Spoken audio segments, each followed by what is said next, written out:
नमस्कार। मैं देवेश पाठक, सहायक आचार्य, राजकीय विधि महाविद्यालय बूंदी, आपका पुनः महाविद्यालय के YouTube चैनल पर हार्दिक स्वागत और अभिनंदन करता हूँ।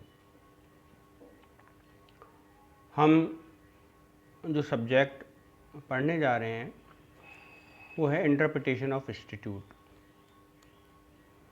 कानूनों का निर्वचन।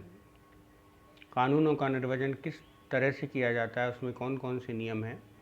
उन नियमों में आज हम देखने जाएंगे कि जो टैक्स लॉज हैं अर्थात कर विधियों का किस प्रकार से न्यायालय के द्वारा निर्वचन किया जाता है।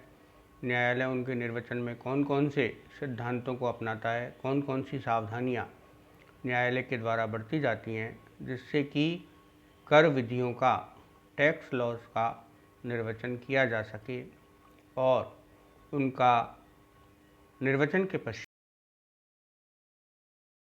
नया जो निर्वचन है अर्थात निर्वचन के पश्चात जो विधायिका के द्वारा जो बात कही गई है उसको न्यायालय किस प्रकार से निर्वचित करते हैं, इसके बारे में हम जानकारी करेंगे। कर अधिरोपित करने वाले जो कानून हैं वो धन के रूप में एक व्यक्ति पर भार डालते हैं।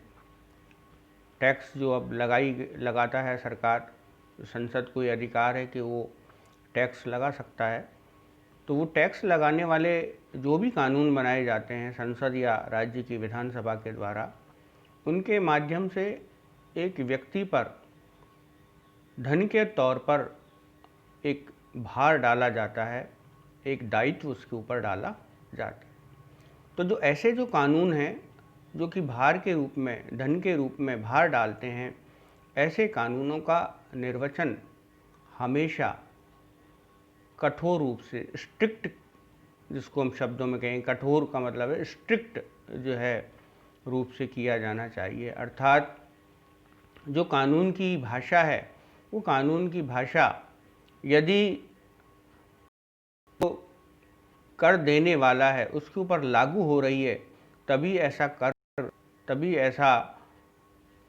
जो दायित्व है उसके ऊपर थोपा जा सकता है, अन्यथा उसके ऊपर इस तरह का दायित्व नहीं थोपा जा सकता है। इस सिद्धांत के, इस स्ट्रिक्टनेस के पीछे जो तर्क है वो ये है कि जो कानून जिसके माध्यम से विधायिका के द्वारा धन के तौर पर एक दायित्व आरोपित किया गया है, वो धन भी क्या है, धन भी एक तरह के दंड के समान है। और जिस प्रकार से दंड कानूनों का निर्वचन कठोरता से किया जाता है, स्ट्रिक्टली किया जाता है, उसी प्रकार से कर कानूनों का निर्वचन भी कठोरता से ही किया जाना चाहिए। कठोरता का मतलब है कि यदि जो है, कठोरता का तात्पर्य है कि यदि उन कानून की भाषा में यदि व्यक्ति आ रहा है तभी उसके लिए उसको उत्तरदायी ठहराया जा सकता है। ऐसे जो कानून हैं उसमें साम्या का सिद्धांत लागू नहीं होता है। साम्या का सिद्धांत लागू न होने के पीछे भी यही कारण है कि जब स्ट्रिक्टली कोई लागू किया जाता है तो उसमें वो विद इन द लाइन होना चाहिए, अर्थात यदि उस कानून की परिभाषा में यदि वह कार्य आ रहा है तभी उसके लिए उत्तरदायी ठहराया जा सकता है, अन्यथा नहीं।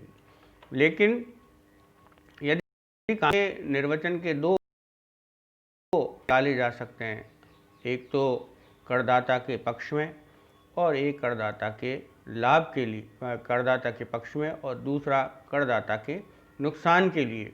कानून की भाषा यदि स्पष्ट नहीं है और उसके दो अर्थ निकल रहे हैं, एक तो करदाता के पक्ष में अर्थात जिससे करदाता को लाभ हो रहा है, और दूसरा ऐसा जो कि करदाता के जिससे कि नुकसान होने की संभावना है, तो ऐसी स्थिति में हमेशा उस कानून का निर्वचन ऐसे किया जाएगा जिससे कि ऐसे करदाता को लाभ प्राप्त हो, ऐसे करदाता को कुछ बेनिफिट प्राप्त हो, उसके बेनिफिट में ही यह कार्य किया जाएगा। तो एक तरह से देखा जाए तो जो कर कानून है वो भी दंड कानूनों के समान ही है, और दंड कानूनों में जिस प्रकार से जो यदि कोई कानून का यदि दो अर्थ निकाले जा सकते हैं, तो ऐसी स्थिति में यदि उस दंड कानून का ऐसा निर्वचन किया जाए जिससे कि अपराधी को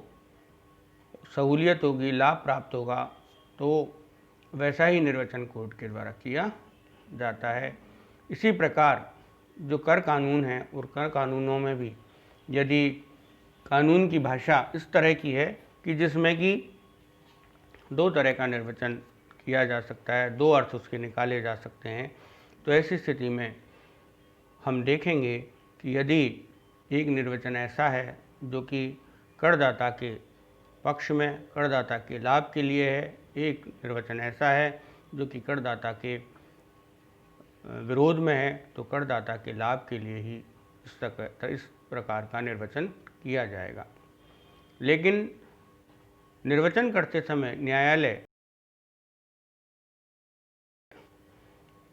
अनावश्यक रूप से न तो लंबा खींचेगा, न ही उसको संकुचित करेगा। स्ट्रिक्ट इंटरप्रिटेशन का मतलब ये नहीं है कि कानून की आत्मा को ही खत्म कर दिया जाए। यदि विधायिका के द्वारा कोई कानून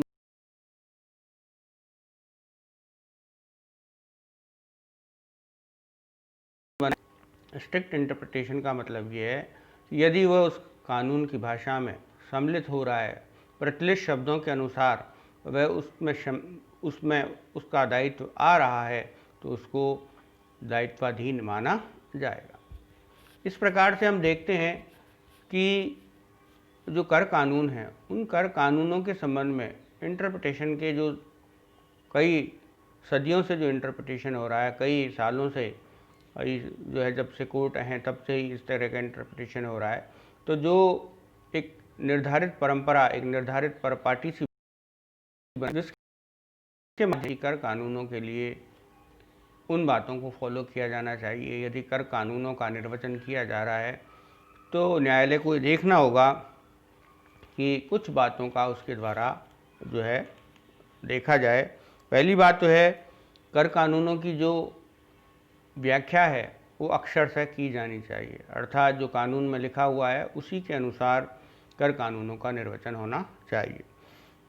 कर कानूनों की जो व्याख्या है उसके साथ ही कर कानूनों का जो इंटरप्रिटेशन है, निर्वचन है, वो स्ट्रिक्ट होना चाहिए। बिल्कुल किसी तरह का कोई लचीलापन उसमें नहीं होना चाहिए, जो लिखा हुआ है उसके अनुसार ही जो है होना चाहिए। जहाँ ऐसे कानून की भाषा में कोई संदिग्धता हो तो संदेह का लाभ हमेशा करदाता के पक्ष में होना चाहिए। कर कानूनों का निर्वचन करते समय कानून में प्रयुक्त शब्दों का निर्वचन प्रचलित भाषा एवं ऐसे शब्दों के लोकप्रिय अर्थों के जो कानून है उनकी जो भाषा है उसके जो लोकप्रिय अर्थ हैं, अर्थात जो उस वक्त जो प्रचलित भाषा में है, उनके संबंध में ही इस तरह के कानूनों का निर्वचन जो है किया जाना चाहिए। सामान्यतः जो कर कानून है उनका भूतलक्षी प्रवर्तन नहीं हो सकता, अर्थात पिछली तारीख से उनको लागू नहीं किया जा सकता है जब तक कि कर कानूनों में इसके संबंध में स्पष्टतः कोई प्रावधान जो है न कर दिए गए हों। जैसा कि हम जानते हैं कि जो दंड कानून है उन दंड कानूनों को पिछली तारीख से लागू नहीं किया जा सकता है, लेकिन यहाँ कर कानून और दंड कानूनों में थोड़ा सा अंतर है। कर कानूनों को पिछली तिथि से भी लागू किया जा सकता है, लेकिन इसके लिए भी स्पष्टतः प्रावधान उस कानून में होना चाहिए, अन्यथा पिछली तिथि से इसको लागू नहीं किया जा सकता है। जबकि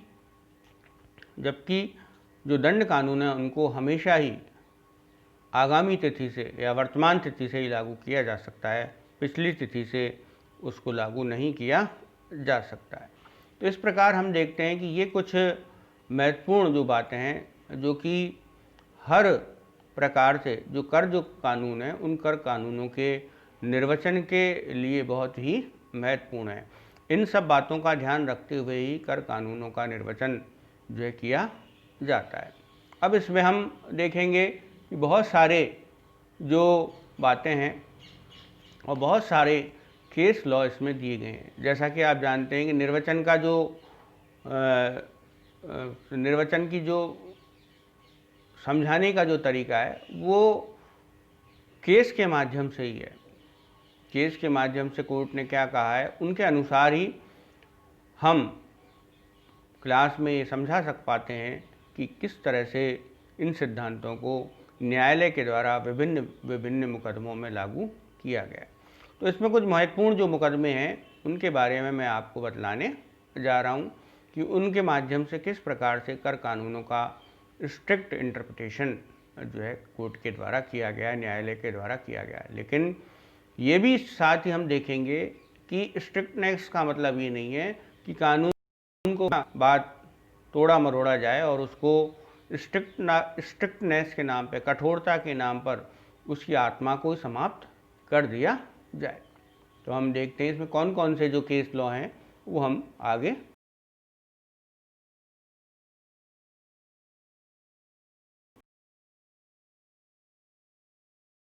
देखेंगे। है आयुर्वेदिक भवन बनाम उत्पाद शुल्क आयुक्त उत्तर प्रदेश राज्य 1971, AIR ऑल इंडिया रिपोर्टर, और 1971 का ये मुकदमा है और ये सर्वोच्च न्यायालय का मुकदमा है।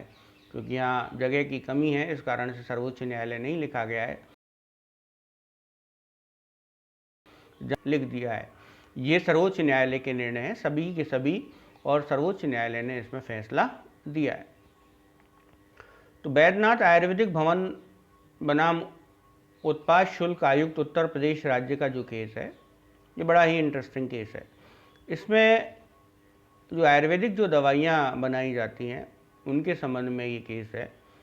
और जो बैद्यनाथ, जैसा कि आप जानते हैं कि एक फार्मास्यूटिकल कंपनी है जो आयुर्वेदिक दवा बनाती है, उसके द्वारा कुछ आयुर्वेदिक दवाइयाँ बनाई जाती थी, उनमें टिंचर और स्प्रिट का जो है प्रयोग होता था। और उनकी जो खरीदी जब कंपनी के द्वारा की गई तो उत्पाद शुल्क के द्वारा ये कहा गया कि आप इन पर टैक्स जो है दीजिए, क्योंकि आप क्या कंज्यूम कर रहे हैं, आप अल्कोहल जो है कंज्यूम कर रहे हैं, अल्कोहल आप प्रयोग में ले रहे हैं। तो जो बैद्यनाथ आयुर्वेदिक भवन है उसके द्वारा ये कहा गया कि हमारे द्वारा जो अल्कोहल प्रयुक्त की जा रही है वो प्योर अल्कोहल नहीं है। हम जो प्रयोग कर रहे हैं वो शुद्ध अल्कोहल नहीं है। हमारी जो दवाइयाँ हैं उनमें शुद्ध अल्कोहल नहीं किया जा रहा है। तो ऐसी स्थिति में हम ये चाहते हैं कि जो कानून है उसका स्ट्रिक्ट इंटरप्रिटेशन किया जाए और अल्कोहल की भी ये कहा जाए कि जो अल्कोहल में जो शुद्ध अल्कोहल है उनको कंज्यूम करने वाले लोगों पर ही जो है उत्पाद शुल्क लागू किया जाना चाहिए। लेकिन कोर्ट ने इस बात को नहीं माना और ये कहा कि अल्कोहल का मतलब अल्कोहल ही है, इसका स्ट्रिक्ट इंटरप्रिटेशन यही है। अल्कोहल में कोई भी शुद्ध या कम शुद्ध अल्कोहल नहीं है। यदि अल्कोहल आपके द्वारा प्रयुक्त में ली जा रही है तो आपको टैक्स देना होगा, आपको इसके लिए टैक्स जो है आपको द्वारा दिया जाना चाहिए। इस प्रकार से जो टैक्स लॉ है उसका स्ट्रिक्ट इंटरप्रिटेशन करते हुए कहा कि जो प्रचलित जो भाषा है, जो विधायिका ने निर्णित किया है, विधायिका के द्वारा बनाया गया है, उसके अंतर्गत अल्कोहल यदि कंज्यूम कर रहे हैं तो आपको टैक्स जो है देना होगा। इसी तरह दूसरा जो केस है एटलस साइकिल इंडस्ट्रीज लिमिटेड बनाम हरियाणा राज्य, AIR 1972। जैसा कि आप जानते हैं कि एटलस भारत की एक साइकिल बनाने वाली कंपनी है और इसमें जो केस लॉ है उस केस लॉ में ये बात कही गई कि जो नगर पालिका क्षेत्र का विस्तार जो है कर दिया गया। आप देखते हैं नगर पालिका, नगर निगम की सीमाओं का विस्तार किया जाता है। सरकार समय समय पर ये विस्तार करती है कि फला फला जो गांव है या फला फला इलाका है वो भी अब नगर पालिका सीमा में आएगा। जैसे उदाहरण के लिए बूंदी है, तो बूंदी पैराफेरी क्षेत्र और उसके आसपास के क्षेत्रों में विस्तार करते हुए पास के गाँव को भी, जो अभी तक ग्राम पंचायत में होते हैं, उनको भी नगर पालिका क्षेत्र में सरकार अधिसूचना के माध्यम से उनको नगर पालिका क्षेत्र में ले सकती है। और उस नगर पालिका क्षेत्र में लेने का प्रभाव ये हुआ कि उस पर जो नगर पालिका के जो नियम हैं, कानून हैं, वो भी उनके ऊपर लागू होने लग जाएंगे, वो भी उनके ऊपर लागू हो जाएंगे। तो ये उसमें ये कहा गया कि अधिसूचना से नए क्षेत्रों में लागू कर दिया गया। और जो बात थी वो सामने ये आई कि क्या इस अधिसूचना लागू करने से ही जो नगर पालिका क्षेत्र में जो टैक्स से, लॉ से संबंधित कर से संबंधित जो कानून है वो भी क्या स्वतः ही लागू हो जाएंगे क्या? ये जो है टैक्स इम्पोज करने से संबंधित है, टैक्स लागू करने से संबंधित है। इस कारण से जब तक स्पष्ट रूप से ऐसे कानूनों पर, उन क्षेत्रों पर, ऐसे कानूनों को क्षेत्रों पर लागू करने की संबंध में कानून नहीं बनाए जाते हैं, ऐसे कानून स्वतः ही उन क्षेत्रों में लागू नहीं होंगे। तो स्ट्रिक्ट इंटरप्रिटेशन का मतलब यही है कि तब जाकर के ही लागू हो सकते हैं जबकि वो कानून की भाषा में आते हों। इसके बाद जो केस है राम अवतार बनाम सहायक विक्रय कर अधिकारी AIR 1961 सुप्रीम कोर्ट, ये भी टैक्स से रिलेटेड है, जो बिहार के कर से संबंधित है। बिहार विक्रय कर अधिनियम के अंतर्गत जो वेजिटेबल्स हैं, ग्रीन वेजिटेबल्स जिनको हम कहते हैं, हरे सब्जियां हैं, उन हरे सब्जियों को सरकार के द्वारा विक्रय कर से मुक्त जो है रखा गया। ग्रीन वेजिटेबल्स जो कि रोज़मर्रा के खाने में लोगों के काम आते हैं, भिंडी है, पत्ता गोभी है, आलू है, अरबी है, ये सब चीज़ें क्या हैं? ग्रीन वेजिटेबल्स हैं। और इनके संबंध में जो विधायिका के द्वारा जो कानून बनाया गया वो ये कहता है कि इनके ऊपर सेल्स टैक्स लागू नहीं होगा। राम अवतार जो कि पान का व्यापारी था, उन्होंने पान का जो वनस्पतिक, ये कहते हुए कि पान भी क्या है, पान भी जिस तरह से ग्रीन वेजिटेबल्स पौधे प्राप्त होते हैं, पौधों से जो है उनको लिया जाता है, इसी तरह पान भी क्या है, पान की भी बेल होती है और बेल से ही पौधे के रूप में उसको प्राप्त किया जाता है। और इस कारण से ये भी वनस्पति है और वनस्पति होने के कारण इसके ऊपर भी जो टैक्स है, जो विक्रय कर है, वो नहीं लगाया जाना चाहिए। न्यायालय ने जो वेजिटेबल्स है, उस वेजिटेबल शब्द का जो निर्वचन करते हुए, जो प्रचलित निर्वचन करते हुए, उसका स्ट्रिक्ट निर्वचन करते हुए ये निर्णीत किया कि वेजिटेबल्स का मतलब वो है कि जो कि खान पान में नियमित रूप से जो है काम में लिया जाता है, जिससे कि शाक और भाजी जो है बनती है, उसको ही ग्रीन वेजिटेबल माना जाएगा। भले ही पान का जो पत्ता है वो बेल से प्राप्त होता है और वो भी एक वनस्पति है, लेकिन इसको किसी भी स्थिति में सब्जी के तौर पर या वेजिटेबल्स के तौर पर आम लोग नहीं मानते हैं, इसलिए वेजिटेबल्स के तौर पर इसको नहीं लिया जा सकता है और इसका निर्वचन उनके द्वारा इस तरह से किया गया। इसके बाद जो केस है उत्तर प्रदेश राज्य बनाम कार्ट इंडिया लिमिटेड AIR 1977 सर्वोच्च न्यायालय, इसमें भी ये प्रश्न था उत्तर प्रदेश कर अधिनियम 1948 की धारा 3 के अंतर्गत जारी की गई अधिसूचना के अंतर्गत जो कार्बन है, वो कार्बन जो कागज़ की अधिसूचना है कि कागज़ पर टैक्स लगाया जाएगा, तो क्या इसमें कार्बन कागज़ भी शामिल है, इसका निर्वचन करने के संबंध में ये प्रश्न था।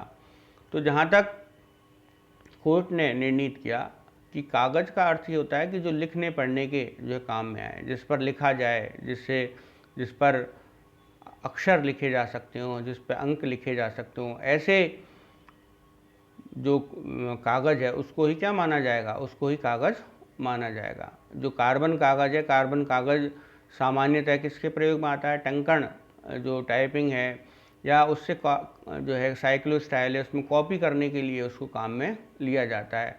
तो जो उत्तर प्रदेश कर अधिनियम 1948 की धारा 3 के अंतर्गत जो कागज़ शब्द का जो इस्तेमाल किया गया है, उस कागज़ शब्द को ये कहते हुए कि ये केवल क्या है, ये केवल कागज़ पर ही इसको, जो कि साधारण जो कागज़ है उसके लिए ही ये टैक्स लागू करता है। कार्बन कागज़ इसमें शामिल नहीं है, इसलिए कार्बन कागज़ पर जो है इसको लागू नहीं किया जाएगा। इस तरह जो है कठोर निर्वचन न्यायालय के द्वारा किया गया।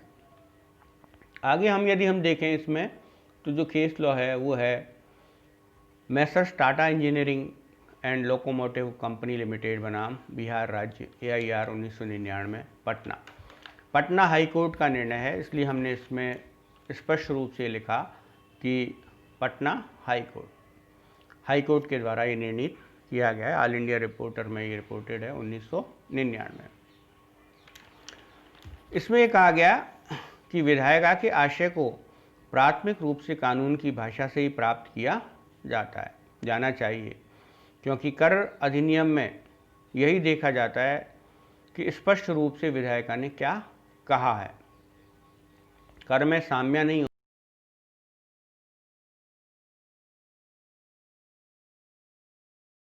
होता, ऐसा नहीं कि उसको आप अपने मन से पढ़ लेंगे। आपको जो भाषा जो लिखी हुई है, अर्थात जो भाषा विधायिका ने स्पष्ट रूप से लिखी गई है, उसके अनुसार ही आपको जो है न्यायालय को उसको निर्णय करना होगा। भाषा विवक्षित नहीं हो सकती है और प्रयुक्त की गई भाषा को ही उचित रूप से जो लागू किया जाएगा। इसी प्रकार इसमें और एक जो केस है Indian farmers fertilisers cooperative limited बनाम केंद्रीय उत्पाद शुल्क AIR 1996 सर्वोच्च न्यायालय, इसमें भी कोर्ट ने ये निर्णित किया कि केंद्र सरकार ने अमोनिया के उत्पादन में कच्चे नेफ्ता के प्रयोग पर छूट इस शर्त पर प्रदान की कि ऐसे अमोनिया को उर्वरक बनाने में काम में लाया जाएगा। जो नेफ्ता, कच्चे नेफ्ता के प्रयोग पर छूट कि भाई इससे क्या बनेंगे, उर्वरक बनाए जाएं जिससे कि वो फार्मर्स के काम में आए। उच्चतम न्यायालय ने ये अभी निर्धारित किया कि अमोनिया के उत्पादन में प्रयोग किया गया हो या इसका प्रयोग जल अभिक्रिया में, इन सभी परिस्थितियों में ये माना जाएगा कि उसको नेफ्ता ही माना जाएगा, कच्चे नेफ्ता ही उसको माना जाएगा, चाहे सीधे प्रयोग में किया गया हो या जल अभिक्रिया के माध्यम से उसको प्रयोग में लाया गया हो, दोनों ही परिस्थितियों में उसको कच्चा नेफ्ता ही माना जाएगा। तो इस प्रकार से हम ये देखते हैं कि किस तरह से जो टैक्स लॉ है, जो कोई दायित्व उत्पन्न करते हैं किसी व्यक्ति या संस्थान पर, उनका कठोर निर्वचन होना चाहिए।